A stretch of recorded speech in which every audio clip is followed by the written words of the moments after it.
E aí galera, sejam bem-vindos ao canal. Tá assistindo esse vídeo de manhãzinha? Então pega um cafezinho, coloca um fone, pode ser o Confio mesmo, e curte as histórias. Ah, e só pra avisar, caso você não esteja vendo esse vídeo de manhã, você agora tá me devendo o abração.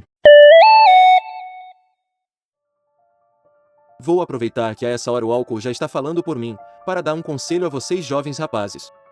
Contexto: sou homem na casa dos 40 anos. Casado há 22 anos e totalizando uns 25 anos com a mesma pessoa, contando o tempo de namoro. Ela desde cedo mostrou-se ser uma pessoa bem tóxica, mas na minha adolescência, eu não era exatamente um galã e sofria bastante bullying. Então, eu meio que me deixei ser absorto por esse relacionamento. Eu engoli bastante, mas bastante coisa mesmo dela, pelo simples medo de acabar sozinho e ninguém nunca mais me querer. Inclusive traições que eu perdoava porque ela sempre arrumava uma maneira de me culpar por algo e me deixar mal. Sou judeu. Eu já nem sei mais se sou praticante ou não. Na verdade taquei o foda-se para as tradições e como bacon. De família judia com ascendência húngara, minha esposa não é. Mais para frente vocês vão entender, ou não, o porquê de mencionar isso. E minha mãe sempre me alertava sobre ela, mas eu achava besteira. Achava que é porque minha mãe queria que eu me casasse com uma judia também. Ledo engano. Quando tínhamos 16 anos, em nossas férias escolares, tentei pagar para levar ela para uma viagem para a Hungria que a família fazia pelo menos uma vez a cada 10 anos, além da tradicional viagem a Jerusalém, mas a família dela não permitiu, e ela me proibiu de ir viajar. Me disse com essas palavras, que se eu fosse, ela iria dar para todos meus amigos, isso em 1999, era mais pesado do que é hoje, e eu briguei com toda a minha família para ficar, e bom, eu fiquei na casa de parentes nem tão próximos assim, sofrendo bastante, mas pelo menos continuávamos saindo todos os dias e para mim isso bastava. Filhos. Como eu era um imbecil, meu sonho era ter filhos, e achei que ela poderia realizar esse sonho, mas ela começou a me afastar da minha família. Eu vou evitar falar as coisas que ela me falou porque é ainda mais pesado que o anterior, mas ela, nesse ponto, estava basicamente sendo o Eric Cartman, não querendo filhos perto do Kyle Broflovski. Entenderam agora o porquê frisar que sou de família judaica, porque são todos regrados e que ela não aceitaria influências da minha família na criação dos filhos dela, como se também não fossem meus. Ela nunca se opôs até esse momento. Sobre ser mãe, pensei que também seria o sonho dela. Nessa época eu passei no vestibular para a FND da UFRJ, e também trabalhava na empresa da família. Eu abria a empresa, trabalhava o dia todo, e trabalhava duro mesmo, afinal, era nosso. Ia para a faculdade à noite, voltava e fazia o fechamento. Ela começou a reclamar que eu estava muito ausente, e foi nessa época que mesmo grávida, ela começou a me trair. Na verdade, já traía, mas me trair estando grávida foi a mais pura demonstração de falta de caráter. Eu descobri algumas vezes, inclusive me orientaram a fazer exame de DNA. E fiz. Escondido dela, claro. Deu positivo. Pelo menos eu era o pai da desgraçada mal agradecida que hoje é a cópia da mãe. Depois de muito sacrifício e objeção dela o tempo todo, dizendo que eu estava só jogando meu tempo fora, que eu jamais conseguiria me formar e ser alguém, que para sempre ia ser só o neto mimado do caixeiro viajante que teve sorte na vida. Eu por fim logrei me formar e passar no exame da ordem, e comecei a trabalhar em duas áreas simultâneas da empresa, o que me fez ter uma crise de burnout aos 26. Enquanto eu ainda estudava para virar promotor de justiça. Plot twist, ela me fez abandonar esse sonho, e o sonho de ser juiz federal. Porque se ela não conseguiu realizar o sonho dela de ser modelo internacional, eu também não poderia realizar o meu também. Ela engravidou do nosso filho do meio. Mas como assim? Você teve coragem de fazer mais filhos com ela? Ela voltou a reclamar de tudo na vida. Mais uma vez exame de DNA escondido. Humilhações e mais humilhações em casa. Eu já era outra pessoa. E comecei a confrontar ela. E ela começou a posar de vítima. É isso. Nunca deixem um homem sem sexo. Ele pode começar a ver que não vale mais a pena estar casado. Brinks. Ou não. E foi quando propus o divórcio pela primeira vez, e ela mudou da água para o vinho. Veio mais sexo. Veio o terceiro bebê. Mais traições. E na faculdade que eu pagava para ela não ir. Sair para beber. E deixar 3 filhos em casa com as cuidadoras. De repente 30. Quando eu finalmente acordei para a vida, vi que estava no meu aniversário de 30 anos, com metade da minha família me odiando, e a outra metade tendo pena de mim. Não sei como, mas isso virou uma chavinha lá no meu cérebro. Não era o que eu esperava da comemoração de meus 30 anos. Não era a vida que eu queria. Eu havia me sujeitado muito aos caprichos dela, trabalhava cada vez mais para sustentar os luxos dela, e meus filhos me odiavam pela lavagem cerebral que a mãe deles fez. Eu finalmente procurei ajuda psicológica. Fiz um pouco de terapia, psicanálise, até que o próprio psiquiatra me diagnosticou com síndrome aguda do otário, trouxice em estágio terminal, e falta de amor próprio, e contrariando o creme Rio de Janeiro, me receitou uma casa noturna na Zona Sul com book rosa, o que é um peido para quem está com diarreia explosiva e cagado da cabeça aos pés, se lambuzando nas próprias fezes. Eu fui, e enchi a cara. Minha religião não me permite ingerir álcool. Eu que taquei o foda-se. Escolhi 2 garotas, e sequer fiquei nervoso. Eu perdi a virgindade com minha esposa, e até aquele ponto. Era a única mulher com quem eu havia tido relações. Não pensei nem no escândalo que poderia ser eu ser pego em flagrante naquele local. O que seria da única coisa que me restava? Minha reputação de corno, mas pelo menos era melhor que nada. Tá no inferno, abraça o capeta. Bom, a partir desse dia, minha vida mudou muito. O quase nada de respeito que tinha pela progenitora dos meus filhos foi de vez para a casa do caralho. Eu já havia vivido 15 anos em um inferno de fazer inveja à ficção. Voltei para casa, confrontei o capeta. Gravei tudo, me muni de provas. E ela confessando na minha cara, traição atrás de traição, e que eu merecia pelo que eu fiz com a vida dela. Que se ela tivesse seguido o sonho dela, ninguém conheceria Daniela Sicarelli, Milene Domingues e nem existiria Gisele Bündchen. E foi só então que percebi o quão narcisista patológica essa filha da puta era. Comecei a cortar os benefícios dela aos poucos. E comecei a reverter o inferno. Graças a esses áudios, consegui deixar ela internada compulsoriamente algumas vezes, enquanto eu estava na esbórnia, mas isso começou a afetar nossos filhos. Infelizmente, a lavagem cerebral e o pedestal que eles colocaram ela, a imagem imaculada dela para eles, começou a criar mais problemas em casa, e antes de ver meus filhos se afundando nas drogas, acabei cedendo um pouco e deixei eles conviverem com a mãe deles. Com exceção do caçula, eles me odeiam muito e acham que eu forjei mesmo aquelas provas por influência da minha família, que eu sempre fui um pai avarento, ausente e só pensava no dinheiro. Esquecendo que todo esforço que eu fazia era somente para o conforto dele e os luxos da mãe deles. Então me fiz mais presente e fui cortando a maioria do conforto, se não todo. Dei um choque de realidade neles. Virou chaneira aos 40. Que feio! Bom, uma das coisas mais interessantes na vida de sommelier de Book Rosa é que conheci garotas maiores de 18 anos, para deixar claro, que tinham um hábito meio estranho na internet. E me apresentaram a esse mundo maravilhoso, que é uma fuga da realidade para a vida sofrida que elas levam, mas que para mim, é melhor que o Twitter. Finalmente posso ser quem eu sou de verdade, sem medo de julgamentos. Aos poucos fui me ajeitando, e hoje faz um mês que conheci esse mundo maravilhoso do Reddit. Nem imagino o porquê. Sarcasmo, mas a menina que está comigo agora vendo eu escrever isso, pedi para ela ler e me dizer o que achava. Ela simplesmente começou a chorar. Então vou ficando por aqui mesmo, e não me importo nem um pouco em sair com garotas que têm idade para ser minha filha. E que na real, como pessoas, são milhões de vezes melhores que minha filha. Mas depois de tudo isso que vivi, me apaixonar por acompanhante e querer tirar elas dessa vida seria fim de carreira. É isso, já podem me xingar e me chamar de escroto. Sou babaca por não saber o que fazer. A história é a seguinte. Eu conheci minha até então namorada em uma faculdade, na qual eu trabalhava como atendente há uns 10 meses atrás. Conheci ela numa terça-feira, logo de cara já me apaixonei por ela ser extremamente linda. No padrão de menina que vai destruir sua vida. Cabelo liso curto, branquinha com o braço tatuado e camisa do Naruto. No dia que conheci ela, eu consegui achar o Insta e começamos a conversar. Incrivelmente, ela também sentiu a mesma coisa por mim quando me viu, se apaixonou na hora como eu. No sábado dessa mesma semana, nós saímos para comemorar o aniversário dela, só nos dois. Confesso que achei bem estranho ser só nos dois no aniversário dela porque ela era muito linda e parecia ser uma pessoa muito legal e gente boa. Porém, disse que não tinha amigos, pois afastava todo mundo com o jeito dela de ser. De cara eu sabia que tinha algo de errado com ela, mas mesmo assim, decidi continuar vendo ela e conversando assim mesmo. Fomos nos conhecendo mais. Ela ia a AOS sábados para a minha casa, e só saía segunda quando íamos para o trabalho. Por coincidência, trabalhávamos os dois no centro da cidade. Meu horário de almoço era às 4 da tarde, e ela saía às 3:30 da tarde do trabalho dela. Eu saía do meu somente às 21 horas, então no meu horário de almoço, ao invés de comer, eu ia para o centro me encontrar para ficar com ela.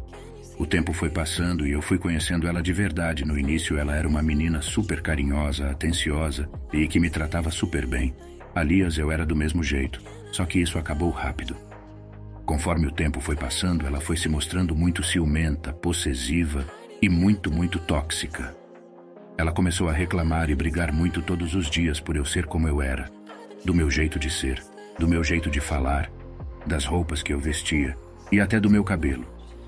Ela sempre usou a desculpa de que era muito sozinha e só tinha a mim agora, e que eu precisava fazer tudo o que ela pedisse para a gente ficar juntos. Ela pegou o acesso do meu Instagram e tirou todas as mulheres, até as atrizes de filmes que eu seguia, literalmente todas. Pegou meu celular e formatou minha conta do Google e apagou todos os contatos. Eu só tinha o dela, da minha mãe e da minha irmã. Me removeu do grupo que tinha com meus amigos, os quais tenho amizade há mais de 6 anos. Tudo isso com a desculpa de que ela era insegura e tudo isso era para passar segurança para ela. Eu fiquei muito mal com tudo isso. Aliás, ela estava me mudando. Eu já não fazia mais nada que gostava, pois ela queria estar no meio. Não viam mais meus amigos, não jogava mais bola, ou simplesmente não podia assistir um filme com minha mãe, porque ela queira que ficasse conversando com ela. Um belo dia me cansei disso e tomei coragem para terminar. Minha mãe me chamou para conversar e disse que já não me reconhecia mais, que eu mudei, que eu não era mais o mesmo de antes, que eu sempre andava triste e parecia cansado de tudo, e que isso era culpa dela, pois eu não tinha mais vida por causa dela. No dia que resolvi terminar, ela desligou o telefone chorando. Umas meia hora depois me ligou novamente com uma voz muito calma e muito baixa, dizendo que me amava e agradecendo por tudo. Logo não entendi o que estava acontecendo e por que ela estava falando aquelas coisas. Senti uma sensação muito estranha nessa segunda ligação. Ela me disse que estava desistindo de tudo, pois ela sempre afastava todo mundo com o jeito dela de ser, e não aguentava mais ser assim. Disse que estava no quarto dela trancada e com uma corda no pescoço. Disse que me amava e desligou. Liguei para o primo dela que mora ao lado e falei o que estava acontecendo para ele e lá.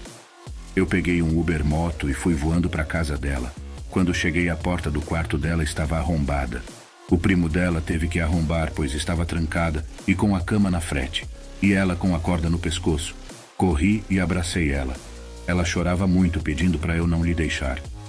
Depois disso conversamos e ela falou que não aguentava mais aquela casa, pois ela estava ficando maluca e que ouvia e via coisas lá que deixavam ela assim. Então eu tomei uma decisão arriscada e precipitada, que foi pedir para ela morar na minha casa por um tempo, até se acalmar com isso. Ela passou 5 meses morando comigo. Foi quando as coisas pioraram de verdade. Se antes eu já não podia fazer algo que ela brigava comigo, isso ela morando na casa dela, quando foi morar comigo que eu não fazia mais nada mesmo. Perdi minha privacidade do meu cantinho, que era meu quarto, e nem podia mais ouvir minhas músicas depois que chegava do trabalho porque ela não gostava. Isso acarretou várias coisas. Começamos a brigar todos os dias, sem exceção. Como eu já estava de saco cheio dela, eu comecei a chegar mais tarde do que já chegava em casa. Comecei a não responder ela na hora, e voltei a falar com meus amigos. Em uma dessas brigas, inclusive, ela me deu 3 tapas no meu rosto e quebrou meu notebook que eu usava para trabalho. Depois dessas brigas era sempre o mesmo roteiro. Ela surtava, brigava comigo, me batia, depois chorava e por último dizia que iria se matar, pois não conseguia se controlar. E seguimos assim. Hoje ela voltou para a casa dela, eu na minha. Voltei a sair com meus amigos e a fazer o que eu gosto, me recuperando de tanta coisa ruim que isso me trouxe. Nesse rolo todo eu acabei ficando ansioso demais e tendo que ir ao psicólogo e psiquiatra, pois fiquei abalado com tudo. Ainda não terminamos oficialmente, a gente se fala, só que o que mudou agora foi eu, e ela percebe isso. Ontem me ligou e disse que está muito triste com tudo isso, e que não aceita me perder, e novamente falou em se matar. Eu fico conversando com ela, pois não quero que isso aconteça e tenho medo. Vai que ela faça isso realmente e eu fique me sentindo culpado. E é isso, amigos. Eu não sei como colocar um ponto final nisso. Eu não amo mais ela. Não sou mais feliz do lado dela, mas não quero que ela se mate. É um desabafo de quem precisa de ajuda e não sabe o que fazer. Velho sem direito me agride na fila do supermercado. Isso aconteceu no último dia 1º de outubro, na manhã do casamento da minha filha. Se eu não estivesse com pressa para chegar ao local, as coisas poderiam ter acontecido de maneira diferente. Eu nunca saberei. Eu estava lá para comprar água destilada para o vaporizador, necessário para vaporizar seu vestido e os vestidos das damas de honra. Eu estava esperando pacientemente na fila, com um casal de idosos terminando na minha frente. A mulher estava na minha frente fazendo o pagamento. Seu marido estava no final do caixa embalando os mantimentos. A moça do caixa mencionou que ela iria embalar seus itens, e ele respondeu alegremente que fazia isso há anos para viver e não se importava. A esposa riu e disse que ele gostava de ajudar. Eu estava na fila, como mencionei, e estava com meu cartão de débito em mãos. Eu sorri e entrei na conversa. Costumo falar com as mãos, então, como estávamos todos conversando, minha mão ficou visível o tempo todo. De repente, sou empurrada forte por trás. Fui empurrada para a velhinha e ela, por sua vez, empurrou o carrinho para o marido. Meu primeiro pensamento foi que alguém tropeçou e caiu em mim. Eu me recuperei e olhei para trás para ver este homem idoso, cabelo espetado para cima, máscara abaixo do nariz, olhando para mim enquanto jogava itens na esteira. Eu disse para ele: "Posso te ajudar?" Então ele me disse: "Eu te empurrei porque você a empurrou. E eu não vou deixar você empurrá-la. Então eu bati em você. Ha, ha, ha." Ele gritou isso pra mim enquanto puxava a máscara para baixo e se inclinava na minha cara. Que idiota. Eu posso me sentir ficando quente por toda parte. Não gosto de confronto, mas na verdade ele machucou meu ombro. Tenho fibromialgia e um simples abraço pode ser doloroso. Enquanto isso, o velho casal na minha frente apenas continua para sair de lá. Eu nunca tive que me desculpar com a mulher ou seu marido porque eu nem toquei nela. Enquanto isso, a moça do caixa está ignorando isso e silenciosamente passa minha água destilada. O homem novamente vira para mim e fala: "Eu vi você empurrá-la, então eu bati em você. Vocês hoje são todos iguais." Então ele aponta para o meu galão de água destilada. "Você já ouviu falar de uma torneira? Você é o que há de errado com o mundo? Beber água sofisticada quando você pode beber de uma mangueira. Você é estúpida." Ele continuou gritando comigo, mas eu apenas me fechei e pude ouvir o som, mas não entendi mais as palavras. Acho que entrei em um leve choque. Eu queria gritar com esse homem e me defender, mas ao mesmo tempo, por que eu deveria defender já que estou apenas comprando um maldito galão de água destilada? Ele me empurrou e não tinha absolutamente nenhum direito. Achei que talvez a moça do caixa dissesse: "Ei, senhor, acalme-se", ou algo assim. Ela não disse nada. Eu estava passando automaticamente meu cartão de débito e pensando: tenho que ir até minha filha. Ela se casa hoje. Tenho que ir até minha filha. Ela está esperando. Peguei minha água e saí apressada. Quando eu estava saindo, eu o ouvi dizer à caixa: "Onde você conseguiu essa camisa? É feia. Já vi camisas melhores no lixo. Você sabe como você parece estúpida?" Ela respondeu: "Gosto desta camisa. Estou pronta para o Halloween." Era uma camisa com a parte superior de um esqueleto. Ele continuou falando, e ela o ignorou. Foi então que percebi que era um velho perturbado. Mas ainda assim, eu precisava chegar ao meu carro. Eu estava à beira das lágrimas. O que acontece quando fico com raiva? Cheguei ao meu carro, tranquei as portas e comecei a tremer. Então eu não conseguia parar. Comecei a chorar e tremi incontrolavelmente por cerca de 5 minutos. Foi quando me dei conta. Eu fui agredida. Fui agredida e não fiz nada. Eu congelo. Fui vitimizada levemente, mas não consigo imaginar como as mulheres se recuperam de agressões mais violentas. E tenho profundo respeito por aquelas que conseguem. Meu ombro estava pegando fogo. Absolutamente nenhum funcionário daquela loja veio em minha defesa. Eu dirigi para o local da minha filha, ainda em estado de choque. Só depois do casamento, horas depois, quando estou no banho. Meu marido chega e tem um hematoma do tamanho de uma bola de tênis na área do ombro esquerdo. Ele perguntou. E quando eu expliquei, uma raiva ardente passou por ele. Meu marido gigante nunca teria permitido que aquele homem fizesse o que ele fez. Se ele estivesse lá, provavelmente teríamos sido atrasados pela polícia. Então estou grata por isso não ter acontecido. Eu penso nisso o tempo todo. Eu gostaria de ter me defendido. Eu gostaria que a moça do caixa tivesse chamado o segurança. Eu gostaria de não ter rastejado para dentro de mim e me desligado do jeito que fiz. Para qualquer um que tenha sobrevivido ao ataque, você é corajosa. É gay receber oral de um amigo? Bom, pessoal, em primeiro lugar, e antes de virem os trolls todos, este é um post sério. Basicamente, ando na universidade, sou um rapaz heterossexual e tenho um amigo meu que é homossexual e disse que gostava de mim. Tenho 0 problemas com isso. Respeito tudo e todos. Recentemente, ele disse que me curtia e eu basicamente disse que não era minha vibe. Ele sugeriu se não era possível me fazer um oral, e que na ótica dele, não era algo gay para mim. E até mencionou um buraco dele para ser menos estranho, ou sei lá. Achei a ideia terrível e já falei logo. A cena é que quando estou todo tenso e aborrecido em casa, penso sempre: e se o Dani me sacasse um bico agora? O quão gay seria isso? E sinceramente acho que seria tranquilo para mim. Gostava só de saber o consenso geral em relação a este assunto, que sinceramente nunca vi ser discutido. Acho que podem surgir eventualmente 2 problemas com isto. Primeiro, assim que me vir, vou ter logo aquele despertar e ficar do tipo: que porra é essa que eu fiz? E segundo, honestamente tenho dúvidas que consiga ficar duro. Antes que venha o pessoal todo gozar e dizer: é gay foder um cara? A questão é completamente diferente. Já fiz isso em mim mesmo. Basicamente sou muito flexível, e tenho um pau flexível também, e não considerei isso propriamente gay. Embora se pensar bem tive literalmente uma pica na boca, lol. Alguém já passou por isto ou alguém já teve um amigo a chupar bicos no quieto? O título do post é obviamente uma simplificação grande do problema. A questão deveria ser mais: é ética e moralmente aceitável receber sexo oral por parte de um amigo do qual não temos interesse sexual?